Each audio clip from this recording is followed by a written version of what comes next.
So why do you think the Chinese people are angry about this girl? Yeah, of course. I think the Chinese people should be angry about her because like she's incapable. Apparently, she doesn't like meet the standard which like a lot of the Chinese college graduates have. That's the first issue. The other thing is like she's like just too pretentious. She's literally like pretending to be standing on a moral high ground and preaching all the other people. She was literally like saying, okay, I'm from Harvard. I'm the freaking like what? Like road running elites. And you all people, you are layman, and you better just shut up and listen to me talk. That's the second point. I think the third point is like she's literally just trying to appeal to some of the like these so-called globalist elites audience at the total disregard of people's feelings. She said things like, "Oh, she said I care about what, like a little girl or a little boy." No, she doesn't. She does not give a single inch of fuck. We Chinese, we are smart. We could see that from her facial expressions. It's all so pretentious. She was literally just like performing. It's like fucking performing art on the goddamn stage. Except she's a very bad actress. So what do you think is the most egregious part of her speech? I think, okay, she literally started with like, she said she was like intern in Mongolia. And then like, some other people from Thailand or from Tanzania or something like that.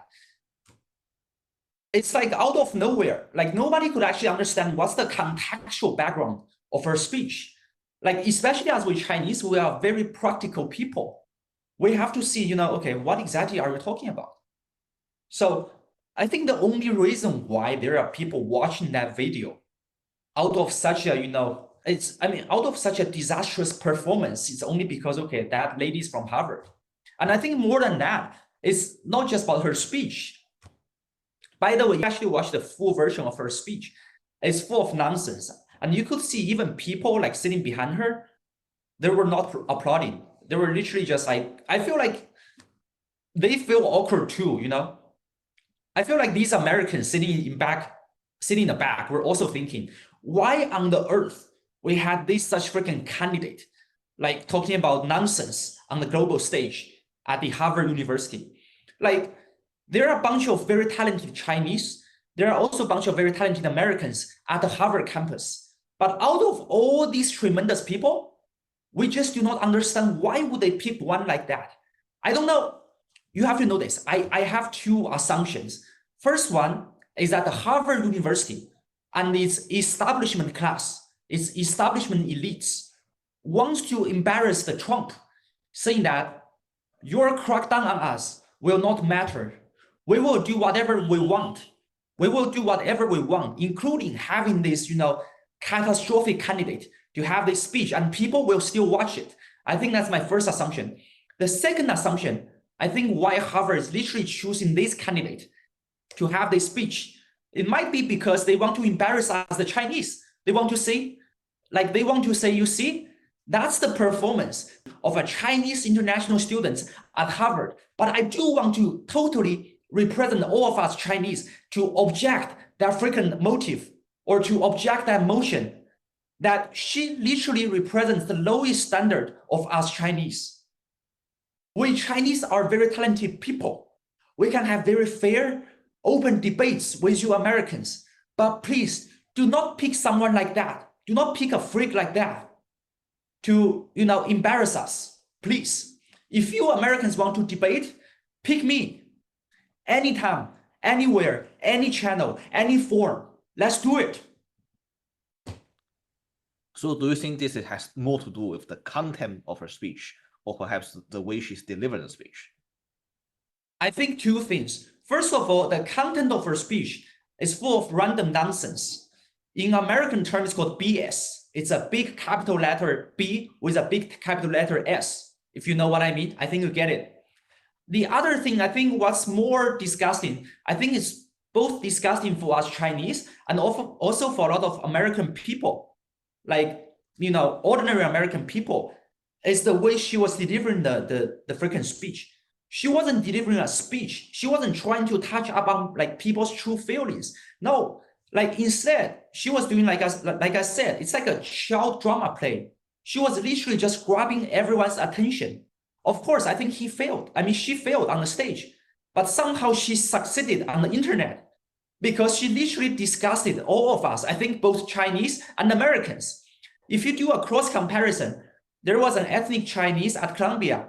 I think the guy's name is Andrew Yang. He also had his graduation speech. That one was very natural, right? Very comprehensive. You could feel the like genuine passion for exploration in science out of a young man's heart, if you know what I mean. I think that's the industry standard which we should be looking into. But this Harvard example, this lady named like Luana Zhang or something, it's a total disaster. She is literally a total disaster. I think if Americans want to embarrass themselves more, I have one great suggestion. Put her into the debate with Trump and see who wins out of that. Okay. So, but some of the audience may ask that, but the content of her speech alone, she didn't attack China. She didn't attack the Chinese people or the Chinese government. But why are the Chinese people so angry? As we said, we Chinese, we are very practical and smart people. We are very wise. So we could see, we could sense, and we could feel the implicit message, the implicit meaning out of her language. I think she was basically, as I said, pretentiously standing on the moral high ground and preaching. It's like a middle-aged priest preaching some like globalist cult, saying some random stuffs. And the implicit message to us is like, I'm from Harvard. I am just entitled. And you don't get into Harvard. Therefore, you are inferior. I'm the globalist. Now I occupy the high ground. So you guys just better shut up. There was actually one book, I think, written by a British economist who said it very well. He said in the recent decades, the whole globalist narrative created a class of people across the borders, whether Chinese, whether Americans, or whether Indians, at these, liberal liberal institutions, or in the Wall Street or Silicon Valley. They don't see themselves as part of their own national groups. They don't see themselves as Chinese. They don't resonate themselves with their Chinese fellow people. And some of the Americans, they do not resonate with their American fellow people. They see themselves as a unified class that are above all of us. It's like the Jews. It's like the Jewish religion. According to the Jewish religion, Jews see themselves as above the rest of the human species because they are the chosen one by God. I think these people, these globalist elites at Harvard or other places, whether Chinese, Indians, or Americans, they hold the same mindset. So that's the point which this lady pissed us off. She was literally, saying that without actually saying that, okay, you guys are low people. You guys are like a low class. So just shut up, watch my performance. There is no place for you to express your true opinions.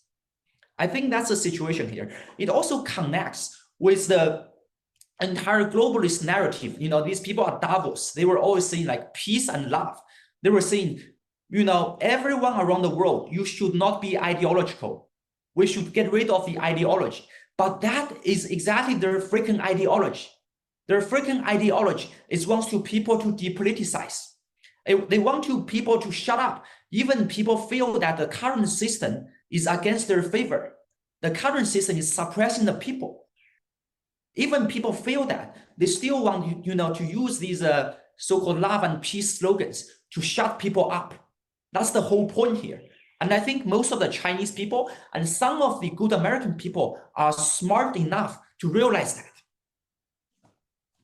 So many of our audience may also wonder about this issue is that America gets to bash the globalists because they have been they suffer a lot from the globalization, but China has been a beneficiary of globalization. But so why are the Chinese also angry about this phenomenon of globalists? First of all, I do not want to discuss like which nation favored more from the globalization, right? Whether China or whether USA, I don't think that's the key point of this discussion. I think why really pissed China off is that we welcome the globalization. We welcome the fair exchange of trades, the fair exchange of goods, the fair exchange of ideas, and the fair exchange of talents. But what this lady named Jiang, the Luana Jiang, what she did wasn't based on a mutually respectful ground. as I said, again and again through her performance, she's trying to convey the message to the world that, she stands with her, I don't know, Silicon Valley or American establishment or those globalist elite camp. And the rest of you guys, regardless of your nationality, Russians, Chinese, Americans, does not matter. You do not know much as I do. You are not as smart as I am. You are not as resourceful as I am. So you just shut your mouth and watch my performance. So why do you think that the Chinese people have this kind of a particular sensitivity towards this kind of elite posturing? I think, as we said, we Chinese, we are a very practical and wise race. And through our thousands of years of the civilizations, we see the dynasties rise and fall, and we see through the essence of human nature. We know exactly where this lady comes from. We know exactly the message she was trying to say, and we know exactly the sense of self-entitlement she's conveying to us. America is still a very young nation, It's barely 250 years old. It's not even 250 years old. We'll only reach 250 next year. That is like 5% of the duration of the Chinese dynasties till now, right? America is a still very young civilization. It's a very young nation. So I could understand why that the American society is still not being able to, in a massive scale, decipher that implicit message out of this lady's mouth. So that is the reason why I think, to some extent, Americans, whether in the politics or just American people, they have to learn from us. They have to learn from the ancient wisdom of the Chinese civilization. Because sometimes, Americans may have good intentions. They might not understand that, having this lady to, perform her freaking catastrophic drama show on the global stage is a good thing. They might think that way. But in reality, she's literally preaching a globalist virus. It is a cancerous virus. It's like a pandemic that will encroach upon every living people's mind. That is what is dangerous. That is also the reason why we Chinese, we are, very eager to identify that trend, and we will block that trend at any cost possible. Because if nation states do not block this kind of globalist virus, if we do not block this secular religion that only regard a small tip, a small portion of the global running elites as a proper human being, while the rest of the human species are regarded as what? Like low group, the lower group, which does not command the proper voices, which does not get the rights to express their narratives. These ideas are fundamentally wrong. I do encourage every nation state, China, America, all the other nations, to clearly identify that virus that wants to transform all of us into like them or subordinate us to them. This will not happen. And I'm actually very happy. I'm very optimistic this time because we see that Chinese people have waken up. We have correctly identified the evil message or the evil posture out of this lady's mouth. Okay, so can you explain to our audience how might this kind of globalist elite really harm the society that they are originated from? I think as I mentioned earlier, this type of globalist virus, this globalist disease, encourage the massive concentration of wealth and power at the very few hands of these global running elites, whether from London or from Washington or from New York or from Paris and all the other places. It is trying to divide us. It is trying to get hold, amass a huge, tremendous, and disproportional power and wealth in their own hands. And they are trying to suppress our voices. They're trying to suppress the voices of the rest of the 99% of the people living on this earth. That's how dangerous it is. In the previous era, these globalist running elites, all they do have the wealth. They do have some sense of power. But this time, what's more dangerous, what is more urgent than before is that they also hold the tremendous power of public opinion making machine. Their corporate medias, these fake medias, their propaganda machines. And they try to use their liberal institutions like Harvard and all the other Ivy League schools to preach the idea to the people that, okay, we are entitled to govern this world. We are entitled to be the global elites. While all the rest of you, your intellectual capacity is inferior than us. Therefore, you should just abide by and obey whatever we say. And you should just listen to whatever we preach. You see, that is the dangerous point here. So again, I'm very happy to see that like this time we have that much great Chinese people, my fellow Chinese countrymen. We rise up and we realize the hypocritical nature of these so-called globalist elites. So I think we should mobilize. We should organize together to consciously against this globalist crusade. Yeah, but still on the Chinese internet, there's another group of people saying that she's just an ordinary girl giving the world about her opinion, and the society should have more tolerance towards her. Okay, good. If she's an ordinary girl, expressing her opinion, okay, I encourage that. Then by that standard, each year has 365 days. And by the grace of God, I will rule out all the weekends and holidays. Let's assume there's like 200 working days for each year. By that standard, if Harvard, an American liberal institution that represents the power of the American establishment elites or the globalist running elites, I will propose this. Why don't you just invite 200 ordinary people from all around the world to deliver a speech at your Harvard campus every day? Each person will deliver a speech for a day. And it's such a coincidence that there's around 200 nations in the world. Why don't you just invite one person from one nation and to deliver a speech at Harvard campus each day? And please, only choose the so-called ordinary people. How about that? How about just, bring up all the so-called ordinary people to your Harvard campus? And why not just Harvard campus? Let's do that across all the Ivy League institutions.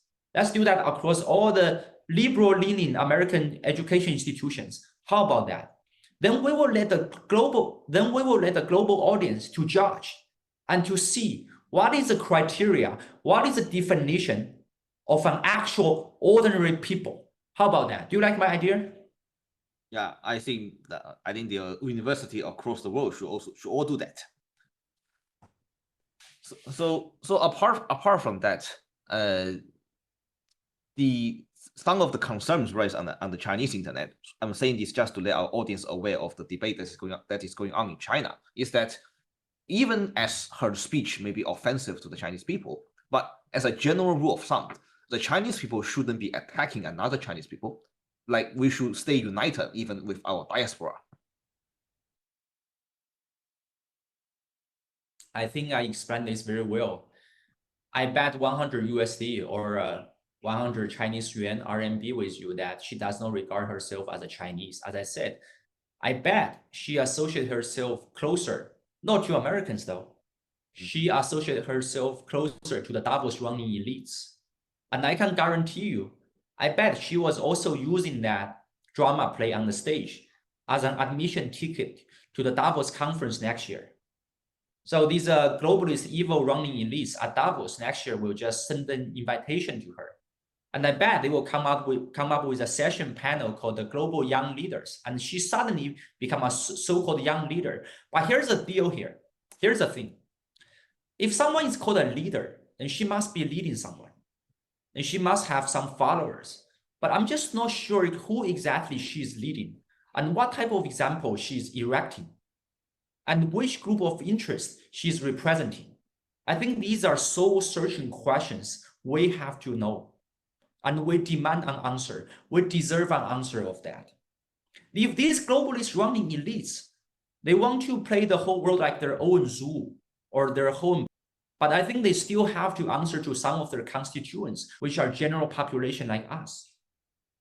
Because we do live in that zoo. We do live in that backyard. And we do think we hold a righteous claim to that backyard. Even though these globalist running elites, they think otherwise. Okay, so do you think that this may be unintentional in the sense that she was being set up by the Harvard University and the liberal institutions in America? Two things. I think first of all, I told you my two assumptions. First assumption, as I said, Harvard was using her to embarrass Trump. The other point was like Harvard was using her to embarrass us, the Chinese. But again, in Chinese, we have a term called one hand or one slap of the hand will not make the noise, because the only noise will come out of that. Two hands clapping each other. So in a more, understandable term, even though Harvard has like evil intentions, which I'm sure they do, it appears to be that this lady, the Luana Zhang, she's a perfect candidate for Harvard's globalist crusade, right? It's like, if you want to do a scam, if you want to do a fraud, you have to have your right crew member. So do you think that the global image of China will be tarnished by such a person? I do not think so. That is what I'm optimistic about, because of course she does not represent us. She does not represent China, and she does not represent the honesty, the capacity, and the wisdom of the Chinese people. Again, as I said, we Chinese, we do not want to be at conflict with anyone. We just want to make friends, right?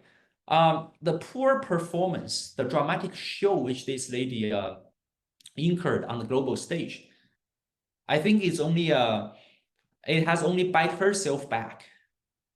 As I said, me as a Chinese, I'm willing to do the debates with Americans or any other nations. We can have our open, fair, honest, and humble debates, the civil debates with each other.